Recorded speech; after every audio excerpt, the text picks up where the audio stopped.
at Yale for more than 30 years, and it's a great honor to have him here today. He'll be talking about God's states of mind. Rabbi Punet, welcome. Thank you, Dan. Appreciate the kind introduction. And I want to go, first of all, to the blurb that some of you are here because you saw. The process by which the blurb was created is relevant here, and that I sent a verbose, multi-paragraph description to Dan Rabin. He reduced it marvelously and apologetically, and I said, print it, and if I ever write anything serious, I want you to be my editor.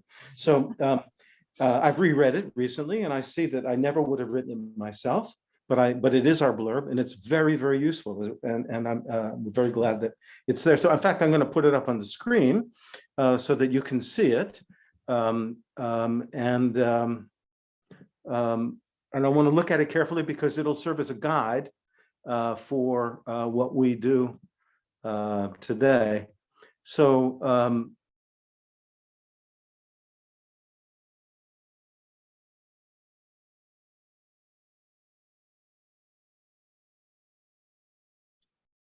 sorry, Jim, you are muted now.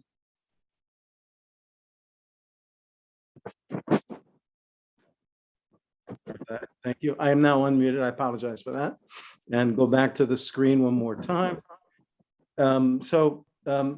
This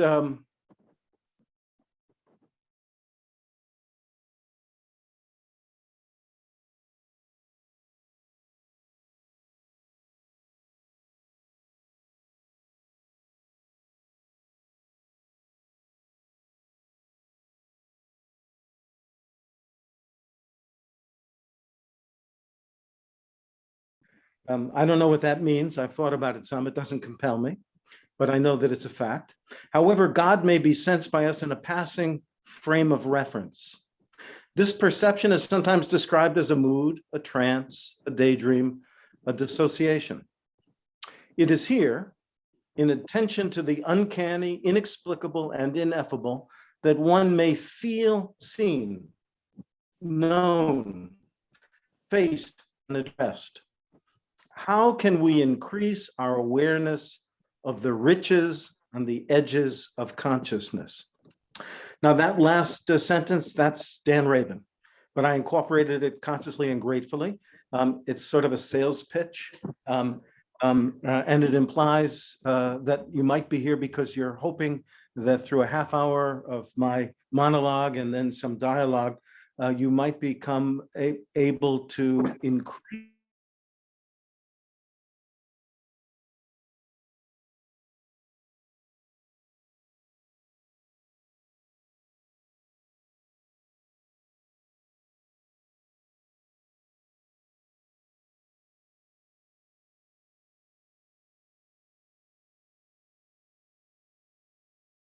see why I say this is a prelude, and that is, in some sense, what I am beginning with you today is a fool's errand. That is, I will be speaking to you about that which is essentially unspeakable, ineffable, and that therefore in speaking of it, I am not speaking of it because it is unspeakable and ineffable. And not only that, the speaking of it oftentimes makes whatever the it is that I'm seeking to describe that much more difficult to ascertain. Therefore, I invite you, as a fool might, to consider not just what I'm saying, but also what you hear after I stop talking. So with that having been said, my reflections are going to be made on three points. Number one is on the screen. I want to talk about talking about God. The word God appears 3 times in the blurb, and it deserves to be listened to. This first quote comes from Martin Buber's book, Clips of God, I think published in English in 1952. How can you bring yourself to say God time after time? How can you expect that your readers will take the word in the sense in which you wish it to be taken? What you mean by the name of God is something beyond all human grasp and comprehension. but in speaking about it, you have lowered it to human conceptualization. What word of human speech is so misused, so defiled, so desecrated as this?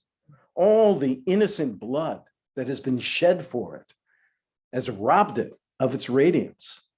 All the injustice that it has been used to cover has affected its features. When I hear the highest called God, it seems almost blasphemous.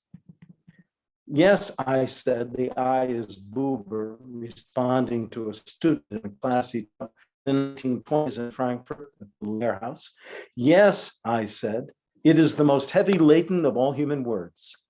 None has become so soiled, so mutilated. Just for this reason, I may not abandon it. Generations of humanity have laid the burden of their anxious lives upon this word and weighed it to the ground. It lies in the dust and bears the whole burden. Religious factions have torn the word to pieces. They have killed for it and died for it, and it bears their finger marks and their blood. Where might I find a word like it to describe the highest, the one whom generations of humanity have honored and degraded with their awesome living and dying? We cannot cleanse the word God, and we cannot make it whole. But defiled and mutilated as it is, we can raise it up from the ground and set it over an hour of great need. So we live in an hour of great need. And most of my life, I feel I've lived in an hour of great need. And I am among those who, living in that hour of great need, have for a long time, perhaps all my life, called out to a you, or as Buber in translation, sometimes one would call it a vow. I've addressed my pain and my joy, my sadness, my sorrow, my hopes, and my anguish to a you. And it made me my beloved who sits near me now, but it doesn't all go to her, it can't, it shouldn't. But it goes up from my heart and often from my mouth. It is in prayer, but prayer isn't simply what happens in organized religious services. Prayer is a mode of consciousness. It's a form of the experience of being in relation. Buber is a major thinker for me. I want to continue on the theme of the difficulty of this name. I want to share the screen again. I want you to see the next citation. This one is from Abraham Isaac Cook, former chief rabbi of the state of Israel in the 1920s. Powerful, luminous figure known in Hebrew as Harav Kook. This is taken from an anthology of his English writings from 1978. It's the second reading.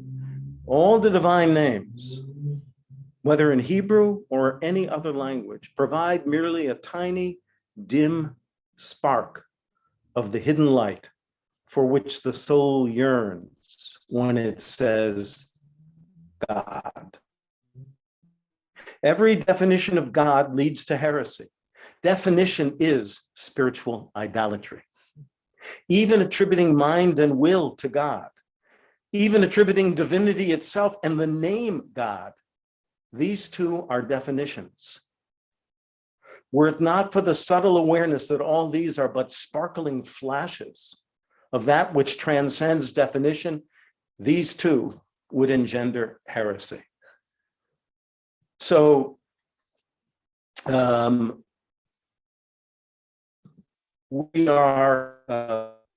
risking heresy. I do that every day. In fact, I think of myself as a heretic. We're risking foolishness. I'm not as willing to be perceived as a fool as I am to be perceived as a heretic. But I often perceive myself as a fool, which is why I tell you we're on a fool's errand, warning you. So this name I can't say that I use it with the same sense of depth as Buber does of its lost sanctity, but I do speak it from a posture of need. I recognize that the perception of oneself as needy, not in the clingy way of a child who can't let go of a parent, but nonetheless with an awareness that life is not just mysterious, but anguishing. It's not just fleeting, it's transient. It's not just transient, it stops. This awareness has haunted me most of my life. And I don't know if it's haunting me more or less as I age into the clarifying realization that it's not merely poetry. So I use that name. I recognize the dangers. And so I want to go to stage number 2 in our conversation today, and that is into what I've called entries into God states of mind. There are experiences, important ones, which we've all had, you and I, which offer us access to what I call a God state of mind. And you can probably already tell now that God states of mind in my mind are not necessarily, at least initially or permanently, pleasant. They are overwhelming. They are consequential. They are edifying. They are sometimes uplifting and sometimes shattering. But they are indications that what I consider to be real may be actually insubstantial, and that which I am barely aware of may be essentially true. So this first one is a writer who I didn't know him as an undergraduate at Yale, but he was in my class at Yale, and I feel a closeness to him. And I'm going to put this one up, if I remember how to, there it is, share. This is an extended quotation from James Kugel, who was a professor at Harvard, now lives in Israel, teaches at Bar Ilan, if in fact he's still teaching, I think he may be. So under entries into God states of mind, I'm offering item A, how we fit into the world. I'll just read this to you. It's in front of you so you can return to it.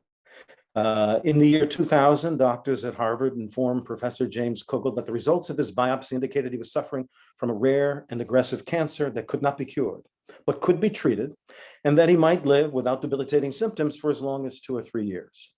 10 years later, James Kugel wrote about his experience. Quote, "After the initial shock, I was, of course, disturbed and worried. But the main change in my state of mind," I bolded that for obvious reasons, my state of mind was that, I can't think of a better way to put it, the background music suddenly stopped.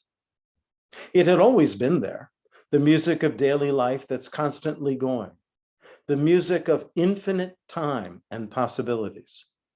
And now, suddenly, it was gone, replaced by nothing, just silence.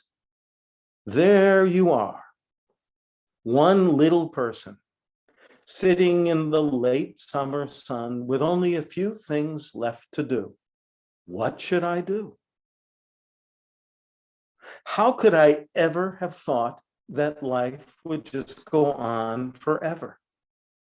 I did, of course, that's what the music does. And everyone is caught up in it. The people you love loom large. Their love is as tangible as bread. As for you, you are small. Your life is winding down now, and you can clearly see its endpoint. Your life has become a compact little thing. Goodbye, goodbye. I have subsequently gone to many funerals, and I am always astonished by the smallness of the freshly dug open holes you see there and here and there in the cemetery grounds. Can a whole human life be fit in there? A whole human life? Yep, no problem. I suspect that many of my colleagues, I suspect many of my colleagues would be put off by a book about religion, especially one whose focus is something as fleeting, hard to pin down as a state of mind. I'm getting a message here that my internet connection is stable. Am I still audible, and Christine? I'm not audible. I will begin to read this for my own. Maybe stop the screen sharing. Giving up screen sharing. Okay. I'm now reading to you from Kugel. Am I any clearer in terms of? Yes. I don't know how much people had heard. Did you hear, can a whole human life be fit in there? A whole human life? Yes, no problem. We heard Okay. that, but not the Okay, next paragraph. Okay, thank you. Continuing with Kugel, I suspect that many of my colleagues would be put off by a book about religion, especially one whose focus is something as fleeting and hard to pin down as the state of mind, again, bolded, but you don't see it now, the state of mind I am trying to describe. One of my operating assumptions is that this state of mind reveals something essential about religion and the particular way of seeing the world that usually accompanies it. Or to put it differently, I think that that way of seeing the world involves a lot more than simply believing in God or some other manifestation of the divine. It involves much more than thinking about God or somehow connecting things that happen in daily life to God's divine stewardship of the universe. The way I am talking about has a great deal to do with, and this is central to our work, how a person imagines themselves, imagines how that self fits into the world. That's Kugel, vintage Kugel, how you or I or my life or your life fits, quote, fits into the world. There are a lot of other ways of talking about that. But the first experience, the first entry that I presented to you is a near-death experience specific to Kugel. He comes pretty damn close to death, but he's got a kind of a pleasant thought that he may survive 2 or 3 years without debilitating symptoms. But the imminence of death thrust upon him, that music stopping. Another metaphor he uses that you don't hear here is, it was as if he talks about these tape measures that are metal you pull out of their plastic container. And he said, your life is broad.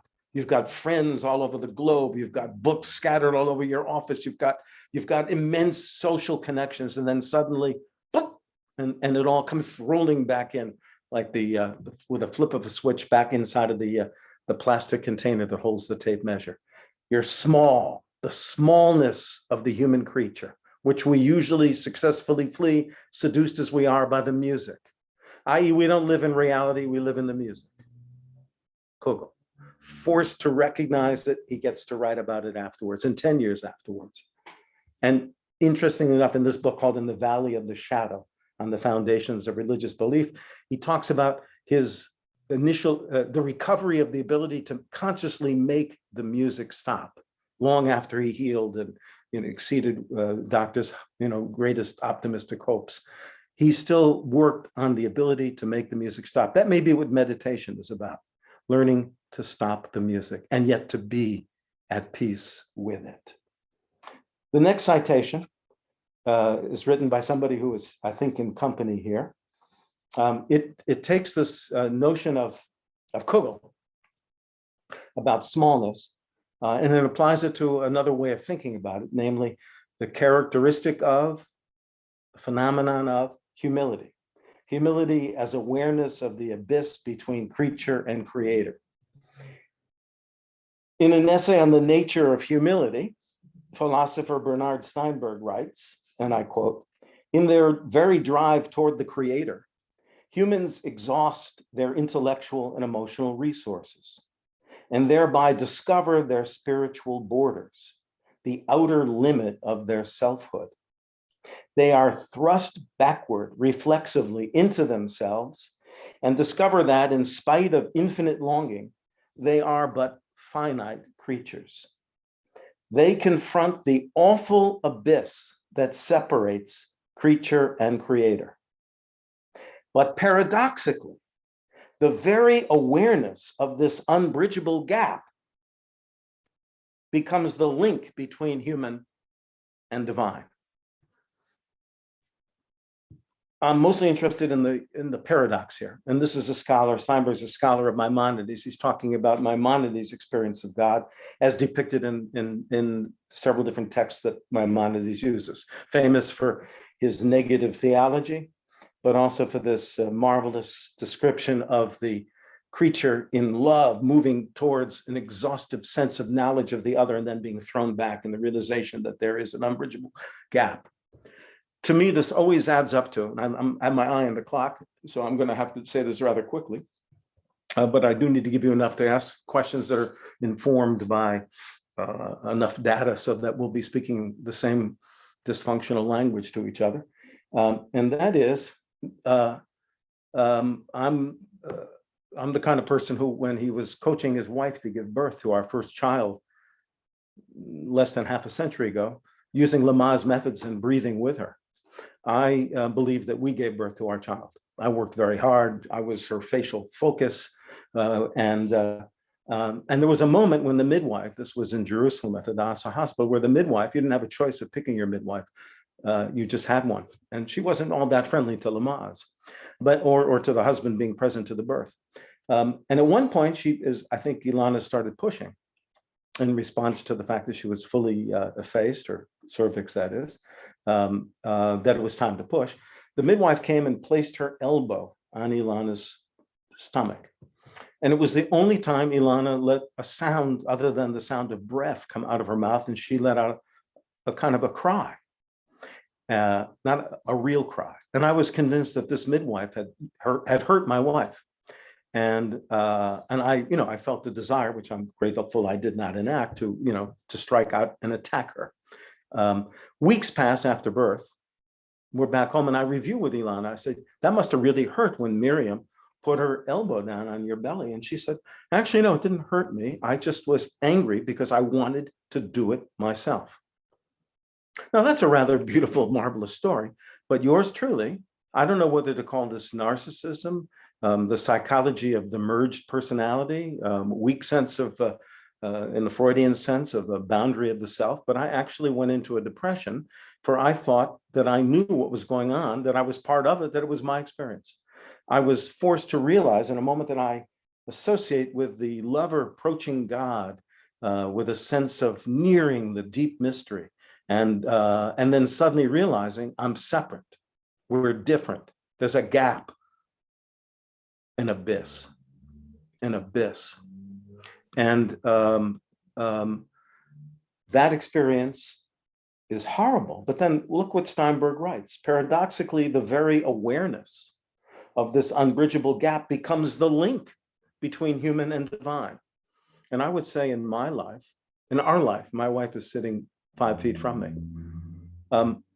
My increasing awareness of the abyss between us has enabled an intimacy different than I've ever known, one that is virtually unspeakable, an awareness of the mystery of an intimacy that I thought I had understood.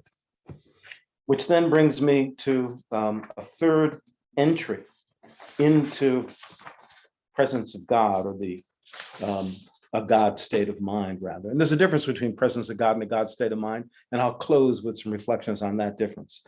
But first, another entry point. We've done death and the experience of smallness. We've done humility and the experience of the infinite distance between, as Buber would put it, the I and the thou. And we've done a reference that Steinberg gave us to the power of awareness of gap to transform the gap into a link, a connection.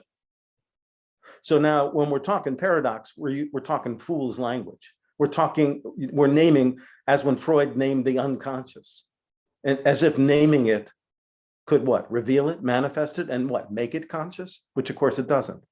Nor does it points to an absence, an unconscious. So we've gone through humility. I want to point us to another entry point, and that is experiencing the receipt of a gift. The receipt of a gift. Giving and receiving is basically how, if I had, a full seminar on this. I've done full seminars on giving and receiving, the mystery of it, and some of the experiences that undergird it, like gratitude and what gratitude is. But I'm not going to get there. Instead, I take you again to a fine quote. This is an exquisite short poem written by Czesław Miłosz, the Polish Nobel laureate, buried in Krakow, who wrote in Polish. This is translated. He worked with several different American poets, Robert Strand and others. And this poem is called A Gift. Miłosz, thank you, Ilana's already helping me. I was wondering when she'd get there. Miłosz he wrote an important book called The Captive Mind, which gives expression to why he fled Soviet-occupied Poland. He first became cultural attaché for the Soviet state after World War II and served in Paris. And then from Paris, he defected, ended up in the United States. By 1960, he was a professor at Berkeley I guess, comp lit, maybe poetry. I'm not sure what he taught there, but he was on faculty at Berkeley for a good number of years. And he lived as an exile, writing in Polish, a very lonely poet's life, locked out of the country that he had left, betrayed, but returned in 1989, not long after the wall went down and Soviet Union collapsed, and this, therefore, it's not trivial that he was able to be buried in Krakow. He was actually from northern Poland, but he felt an affection for that city where he lived through. I don't remember if he was in Warsaw or Krakow for World War II. This poem is called A Gift. So I'm giving you that background just because you need to know that this man knew deep suffering. A gift. A day so happy. Fog lifted early. I worked in the garden. Hummingbirds were stopping over honeysuckle flowers. There was no thing on earth I wanted to possess. I knew no one worth my envying him. Whatever evil I had suffered, I forgot. To think that once I was the same man did not embarrass me. In my body, I felt no pain. When straightening up, I saw the blue sea and sails. Looking into Berkeley Harbor. So that receipt of a gift, nothing I wanted to own, no one I envied, no memory of evil I had suffered. And when I look back at who I was, ungrateful, blind, fool, angry, raging, narcissistic slob, I didn't feel embarrassed. I was willing to have been who I was. And in my body, there was no pain. And of course, this is a passing moment in Berkeley, 1960. Straightening up, I saw the blue sea and sails. So this is a moment, a translucent moment for me of entry into a God state of mind. So I'm going to give you briefly from varieties of religious experience. William James names 4 characteristics of mystical experience. I would say these are experiences of God states of mind. Number 1, ineffability. These are more states of feeling than of intellect. Just as you have to have musical ears to know the value of a symphony, and you have to have been in love to understand the lover's state of mind. 2, it is a noetic experience. People who have these experiences feel that they have received knowledge that transcends intellect, but is nonetheless knowledge. It's a flash of insight. It's an illumination. Some call it a revelation, which, though inarticulable, carries an authority, demands recognition. But number 3, it's transient. It passes. James says it rarely lasts more than a half an hour. He thinks 2 hours at the most. As one who has tried LSD, which is supposed to have lasted, this is when I was an undergraduate, it's supposed to have lasted its impact for 6 to 10 hours. It wasn't all mystical illumination. Maybe there was a half hour of such in a single trip. And number 4, interestingly, James says another characteristic of it is passivity. that though they may be in some measure conjured, these mystical states, you can pop LSD, or you can, exercise to the point of exhaustion, or you can meditate for several hours, or you can assume yoga postures. They can in some measure be conjured. Mystical states are experienced as if you were grasped and held by a superior power. They're beyond your control. And finally, the question which one of my students asked when I taught recently this class that I called either God as a state of mind or God states of mind, I forget the name. He wanted to know, he asked the definitive question, is God only a state of mind? Do you mean there is no God? It's just a state of mind. And that question is James's question, William James's question, and it's James Panet's question as well. And this is a magnificent quote with which I'll end from William James, his essay, The Will to Believe. And it goes like this. This is James, who, his book that I referenced a moment ago in terms of these 4 characteristics of mystical experience, varieties of religious experience, that's essentially from 1902, the Gifford lectures that he delivered in Scotland. He was a person who, Louis Menand, the writer and critic who writes for the New Yorker often, has a new book out about America during Cold War, but also wrote a book called The Metaphysical Club, which James figures prominently. He characterizes William James as somebody who could never make up his mind. He was always of two minds. He was, in other words, in my language, a fool. And I think Louis Menand saw that. The only profession he ever really learned fully was medicine, and he never practiced it or taught it. There was something, but of course he came by it naturally, given his father, his mother, his family, and his life experience. He writes in The Will to Believe, and here I end, if this life not be a real fight in which something is eternally gained for the universe by success. Yes, he was an American. By success, it is no better than a game of private theatricals from which one may withdraw at will.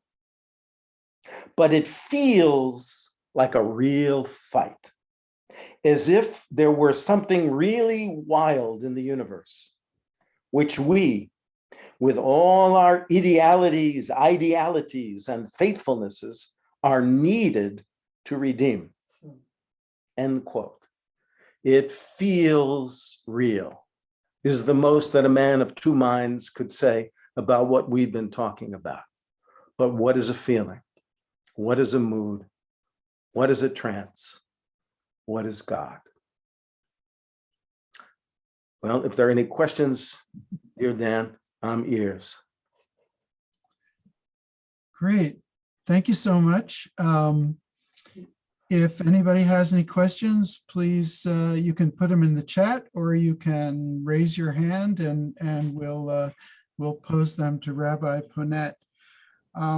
Maybe while everyone's thinking, I could ask one question, and that is, you gave several examples of someone who had a near-death experience, someone who took LSD, someone who meditates for a long time. How can we as pedestrians increase our chances of having such mind or God experiences? How can we increase the probability that we will be inspired through our everyday life? You brought us back to the one sentence in the blurb that I credited you with, and thank you for doing that. It's not something we can do, it's something that we can allow. Example, even when you were young, you had experiences. Now that you're older, you would name them more credibly, but even when you were young, you might have called them senior events. An example of a senior event, a senior moment. That's right, a senior moment. I'm having a senior moment here. You're driving your car, you come to a four-way stop, or maybe it's a traffic light. It's red, you stop. You wait. Maybe there's music on, maybe it's silent. Maybe the windows are down. And then the light changes. And suddenly, you don't know whether to go straight, right, or left. You forget where you are and where you're going to.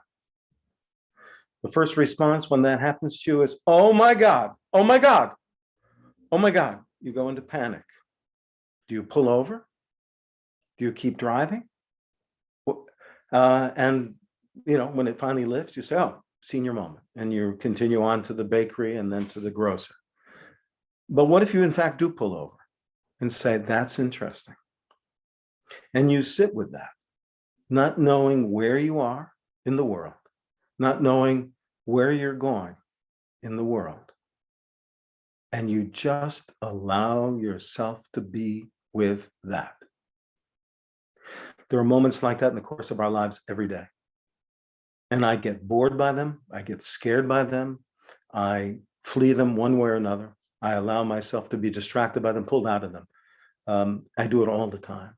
It's those moments that are gifts if we receive them as gifts. Ilana is about You don't always do that. Yeah.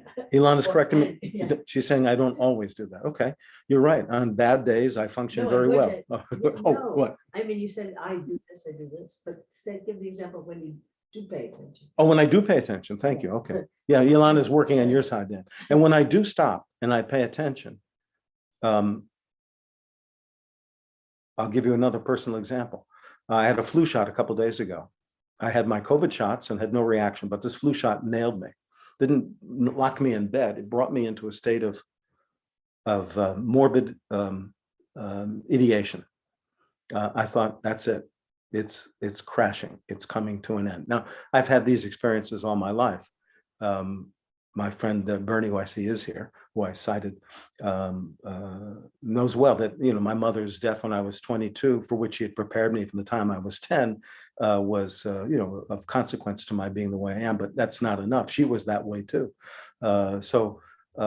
This flu-like experience just brought me to a state of mind which was unabidable. And by the way, the worst part of it is the loss of confidence. As you can see, I'm speaking and with you today with a sense of he seems to know where he's going. He seems to be even interested in what he's saying. He seems to be here, and perhaps I am. But I didn't feel that way, even though I might have seemed that way when I was circumambulating yesterday. And then when I awakened this morning and sensed the recovery and looked back at where I had been, I again realized that I had been in a precious state that I had not fully been able to accept. So, but when I do, those are moments of revelation, moments of learning. And what do I learn? That our lives are not what we think they are. And therefore, whatever death is, and we name it, like we name the unconscious or name the ineffable, don't know what it is. So the mystery looms. And when I can experience the mystery after the shattering, yesterday was a shattering, but when you experience in either after the shattering, if you can do it in the midst of the shattering, get a glimpse of how this is coming to instruct me.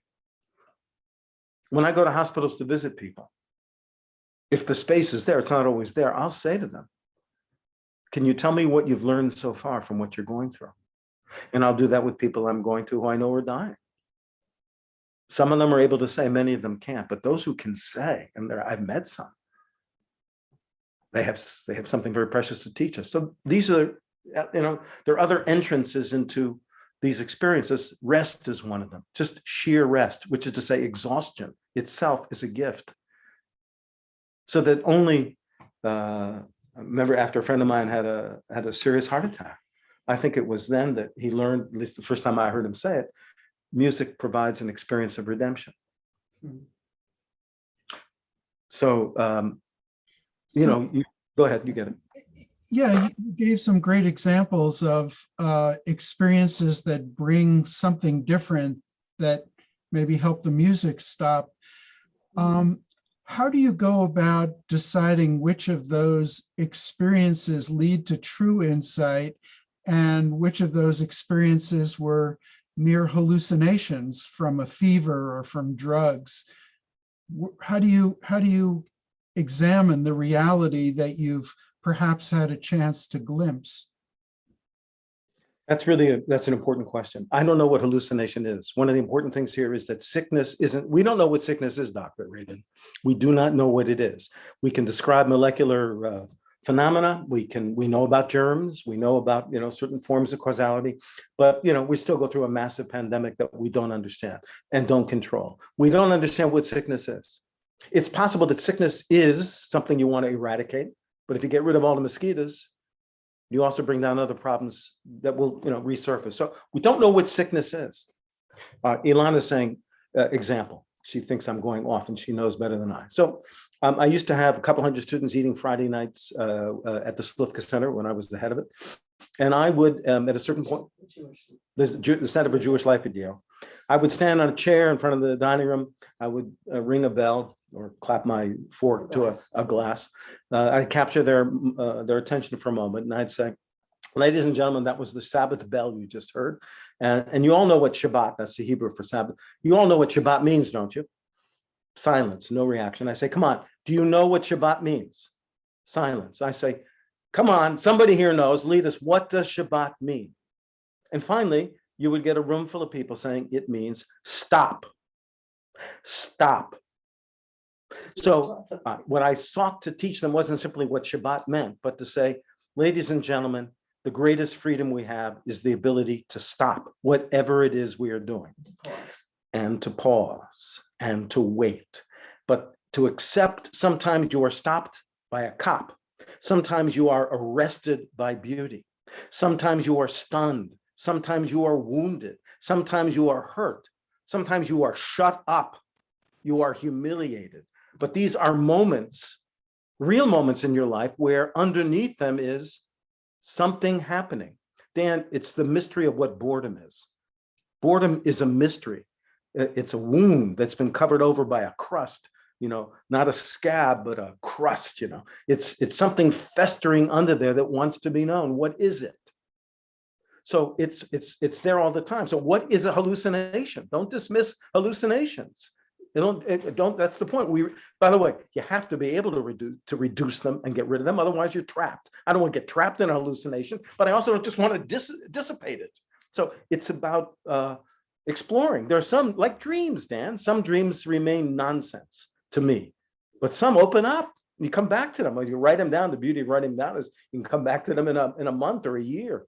And that which was insane and insipid suddenly offers insight. So you don't know. You just don't know. Okay. More questions. Yep. I've taken enough time here. No, you haven't. Judy Shafford writes, if we can only glimpse God or get into a God state of mind, what is the point of daily prayer? What is prayer for? A great question. So Ilana is coaching me here. So I want you to know what I have. Ilana's saying, Jim, think about it before you talk. And she knows that if I think about it, it'll be less interesting. So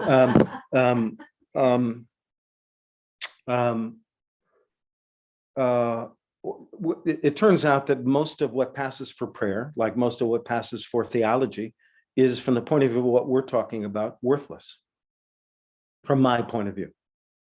Because for me, God is either experienced through awareness of the gap, to use Steinberg's words, but a kind of awareness, a kind of consciousness, or it's nothing.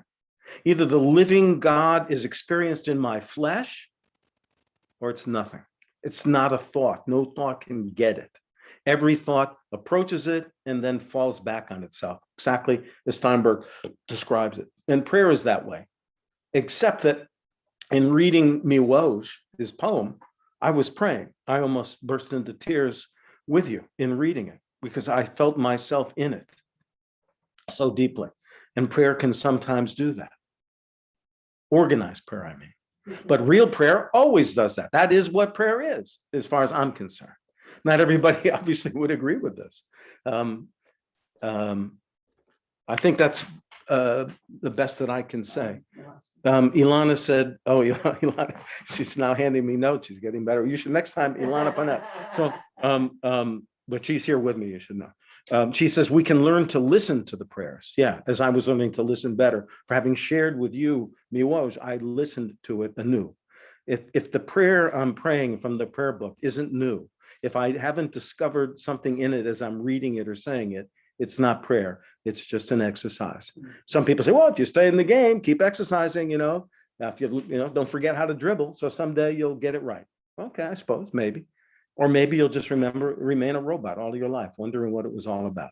So, so there is an element of luck here. This isn't, therefore, there's no real reason to gloat over thinking you got it. The point is, much of what the spiritual experiences is about is losing. And, James says, I love when he says this. He says, but it feels like a real fight.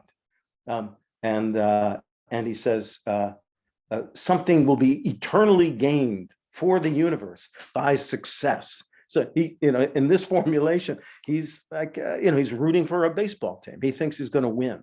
So that's a mistake. You don't win. You don't really lose either. You just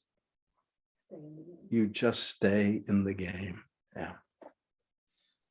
Lenore asked the question, what is the significance of coincidences?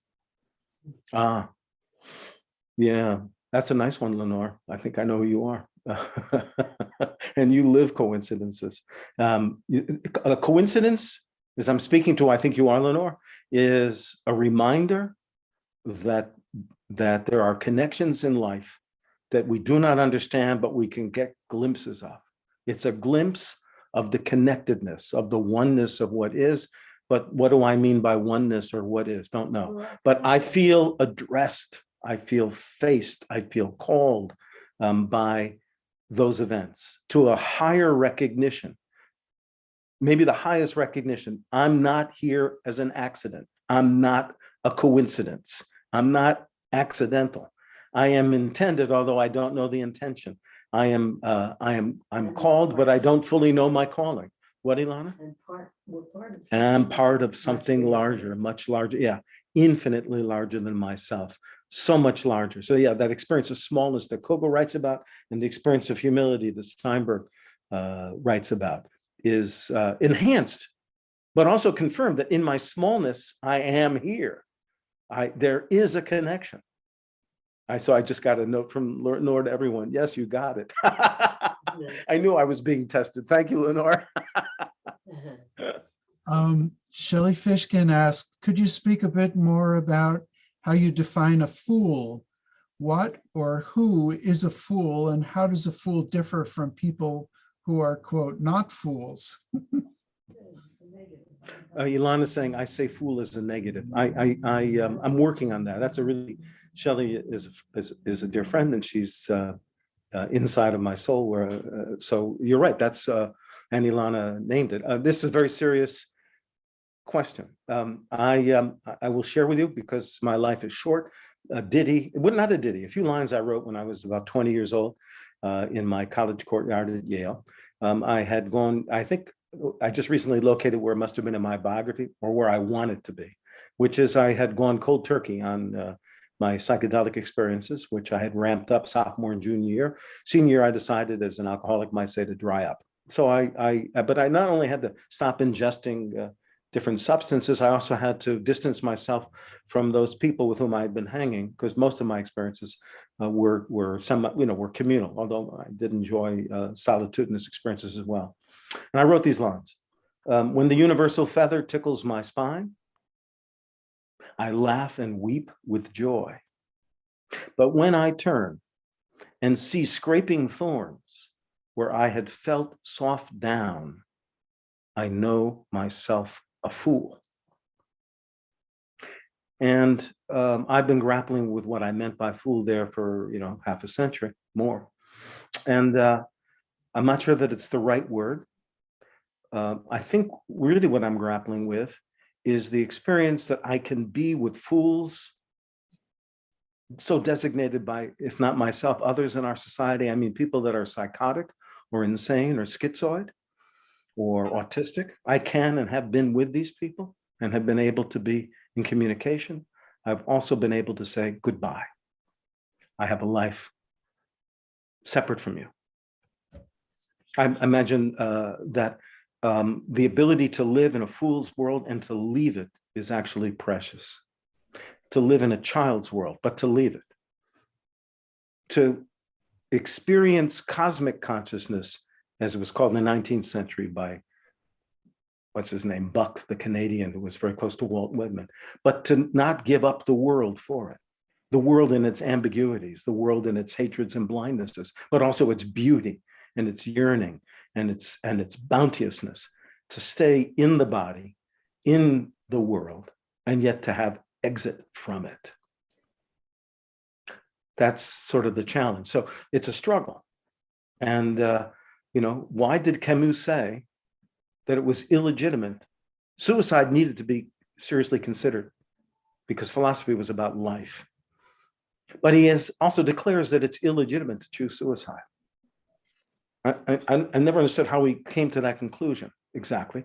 He condemns hope, but he stayed in the game. Of course, he died young, I think 43 in an automobile accident. So I think, thank you for the question, Sheldon. I'm thinking a lot about what I mean by fool. And it's not just negative, because I also have contempt for the bourgeois gentilhomme, for the person so addicted to safety, security, money, and comfort that they shut out the other dimensions of life. The fool knows all too well. So it's something like that.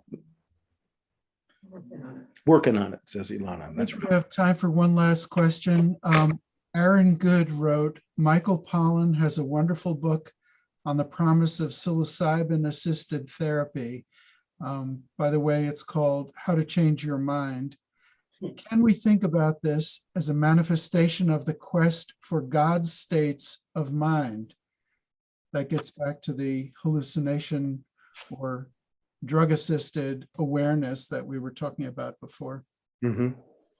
So I want to acknowledge that I know with great regard, Aaron Good. I'm glad you're here. And I'm aware of Pollan's book. I've not read it. I saw it in somebody's house and started to read it, and I thought, I already know this. I don't need to read it. But I know, but I often make a judgment like that in order to spare myself yet another book. So I may be wrong. I have a cousin who's leading the Harvard exercise in looking at psychedelic drugs as a possible therapy.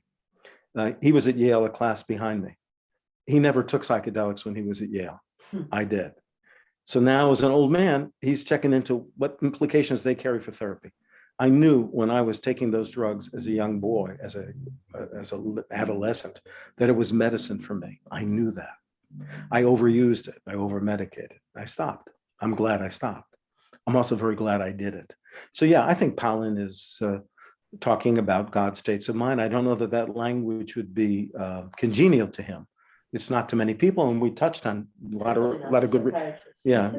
I've had psychiatrists who find God to be a congenial proposition, and I agree with them that to take it up as a belief is a mistake, probably a form of heresy, as Rav Kook would say. Belief is almost always wrong. Dogma errs. I'm talking about the openness to experiences, but then that's what Freud was talking about as well, in opening ourselves to the nature of our desires, which is another entry into a God state, eros. But that's for another time, another talk. So. Okay, I think we have just, since we started a little bit late, we'll take one last question from Judy Schaffert.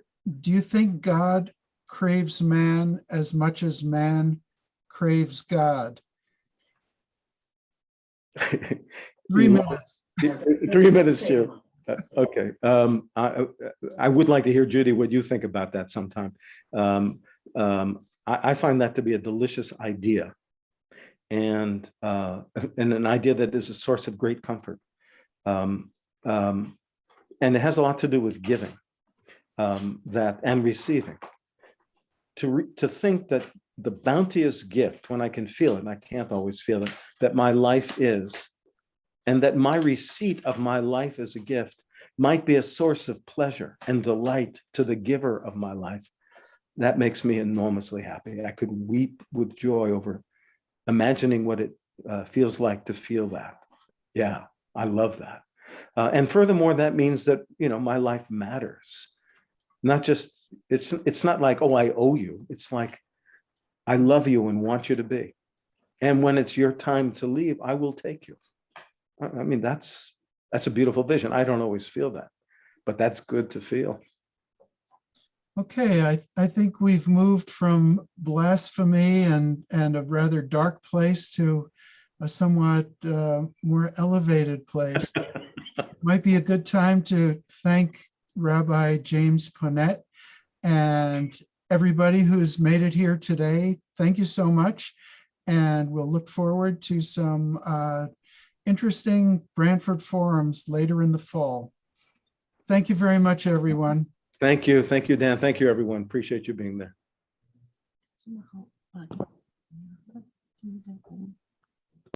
然后发图案。